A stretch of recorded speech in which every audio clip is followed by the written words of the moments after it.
2024માં ઝડપાયેલા 55 લાખના ડ્રગ્સના કેસમાં સુરત એસઓજીએ વધુ એક આરોપી પકડી પાડ્યો છે। આ કેસમાં આરોપી 2024થી ફરાર હતો। ફરાર આરોપીની પોલીસ તપાસ કરતી હતી। દરમિયાનમાં પોલીસને બાતમી મળી હતી કે આરોપી ધોરાજીમાં રહેતા પોતાના સગા સંબંધીને ત્યાં આવીને રહ્યો છે। આવો આરોપી સંબંધીને ત્યાં પહોંચ્યો તે પોલીસે તેની ધરપકડ કરી હતી। ઉલ્લેખનીય છે કે વર્ષ 2024ના ₹55 લાખના ડ્રગ્સના કેસમાં અગાઉ 3 આરોપી પકડાઈ ચૂક્યા છે, જ્યારે કે અલ્ફાઝ ઉર્ફે ભૂરિયો પોલીસ પહોંચતી દૂર હતો, જેને પકડી પાડવામાં પોલીસને સફળતા મળી છે। પોલીસનો દાવો છે કે આરોપી મોબાઈલનો ઉપયોગ નહોતો કરતો, ધાર્મિક જગ્યાઓ પર ઓળખ છુપાવીને રહેતો હોવાથી તેને પકડી શકાયો નહોતો।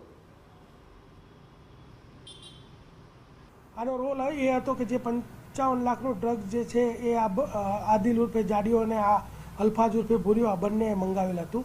અને આની એમો એવી હતી, અત્યાર સુધી નહીં પકડાવાનું કારણ એ છે કે આ વ્યક્તિ છે પોતે મોબાઈલ રાખતો ન હતો, અને બીજું કે જે અલગ અલગ દરગાહોમાં રહેતો હતો, એટલે દરગાહની અંદર આઈડી પ્રૂફ આપવા ન પડે, અને જો કોઈ હોટલ કે ગેસ્ટ હાઉસમાં રોકાય તો આઈડી પ્રૂફ આપવા પડે તો પોલીસ એને ઝડપથી પકડી લે। એટલે આ બે એમોને કારણે અત્યાર સુધી એ બચી ગયેલો હતો, પણ એસઓજીની ટીમે એનો આખો આ રૂટ ટ્રેક કરી અને એને ઝડપી પાડેલો છે। અને વાત કરીશું પાડોશી યુવકના